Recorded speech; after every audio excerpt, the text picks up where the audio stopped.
अस्सलाम वालेकुम dear viewers, असां चैनल ते खुशामदीद। आज जी इन वीडियो में असां ॻाल्हि कंदासीं सखर IBA यूनिवर्सिटी में अंडर ग्रेजुएट जी एडमिशन अनाउंस थी वई आहे 2022-23 जी। अंडर ग्रेजुएट एडमिशन में 2 फेज़िस रखिया आहिनि सखर IBA हिन वारे। फर्स्ट फेज़ में सिर्फ मेन कैंपस में एडमिशन थींदी ऐं सेकंड फेज़ में मेन कैंपस ऐं उन सां गॾु सब कैंपसिस में एडमिशन थींदी। मेन कैंपस में एडमिशन जे लाइ जेके डिपार्टमेंट्स आहिनि उहा BBA 4 इयर्स आहे, जंहिंमें marketing, finance, HRM and agri business आहे। BA 2.5 years extension, B.Ed 4 years भी आहे। BS 4 years accounting finance आहे, economics आहे, computer science आहे, software engineering आहे, computer science specialization in artificial intelligence आहे। BS 4 years media and communication science आहे, physical education and sports science आहे। ऐं associate degree आहे 2 years ji physical education and sport and science। इन जो जेको टेस्ट पैटर्न हूंदो English, mathematics, GK and IQ section जो हूंदो। इन्हनि जी जेके लास्ट डेट्स आहिनि उहो 9 अगस्त 2022 आहे ऐं एंट्री टेस्ट डेट 13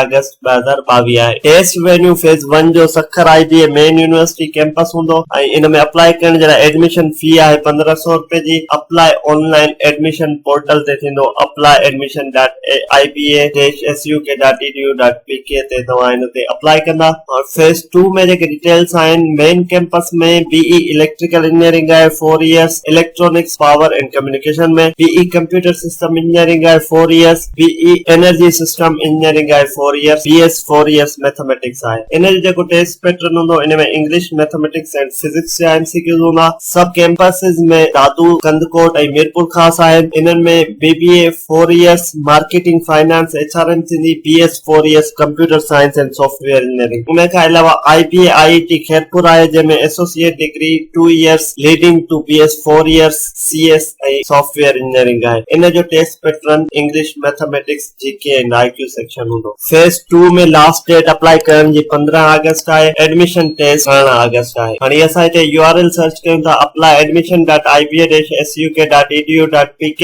जीअं ई असां URL सर्च कयोसीं त असां लॉगिन पोर्टल ते अची वियासीं। हिते असां क्रिएट अकाउंट ते क्लिक कंदासीं ऐं हिते असां पंहिंजी email address, phone number, password ऐं कंफर्म पासवर्ड करे अकाउंट क्रिएट कंदासीं। असां वटि मोबाइल नंबर ते वेरिफिकेशन कोड ईंदो, उहो वेरिफिकेशन कोड लॻाईंदासीं त असांजो अकाउंट ओपन थी वेंदो।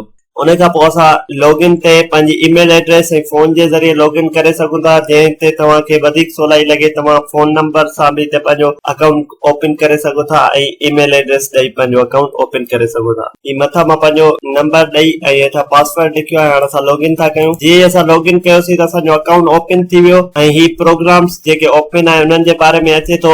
असां अंडर ग्रेजुएट जी एडमिशन जे लाइ अप्लाई करण आहियो त असां हिते अंडर ग्रेजुएट ते क्लिक करे ऐं सिलेक्ट प्रोग्राम कंदासीं त असांजे अंडर ग्रेजुएट में अप्लाई करण जे लाइ एलिजिबल थी वेंदासीं। उन खां पोइ तव्हांखे हिते अंडर ग्रेजुएट एडमिशन सिलेक्ट करण खां पोइ तव्हां वटि अप्लाइड कैटेगरी में अची वेंदो ऐं हिते तव्हां क्लिक कंदव अंडर ग्रेजुएट एडमिशन जे लाइ।